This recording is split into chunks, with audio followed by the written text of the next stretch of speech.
del territorio. Cuidadito que no es poco. La Constitución alemana, en su artículo 21, prohíbe expresamente la formación de partidos que busquen segregar parte de su territorio. Y las constituciones francesa, en su artículo 81, y la italiana, en su artículo 5, impiden expresamente la celebración de referéndums que tengan por objeto la afectación de la integridad territorial del país. Y con un añadido, que es que además la Constitución italiana no puede reformarse. Aquí no.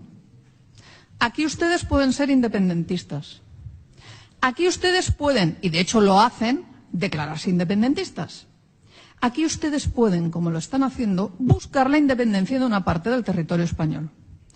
Pero lo que no pueden, como no puede hacer nadie, es saltarse la ley. Ustedes, como sus representantes, no tienen la libertad de hacer lo que les venga en gana.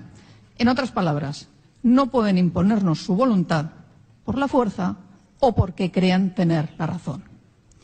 E imponernos su voluntad y privarnos a todos de nuestros derechos es lo que han intentado todas las personas que están siendo juzgadas y en los fugados.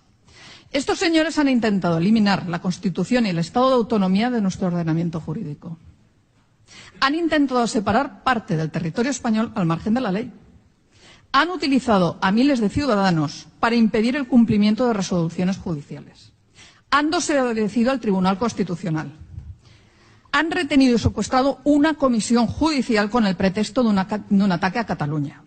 Han animado a todo el cuerpo de los Mossos d'Esquadra para que se coloquen al margen de la ley. Han robado y han utilizado nuestros datos personales para hacer un censo ilegal, para después organizar un referéndum también ilegal de independencia. Y la respuesta a todo ello, lo que ustedes llaman juicio farsa y otras lindezas, no es nada más y nada menos que la respuesta legal del Estado de Derecho frente a una agresión en toda regla al orden constitucional mediante conductas que, como mínimo, tienen que ser juzgadas.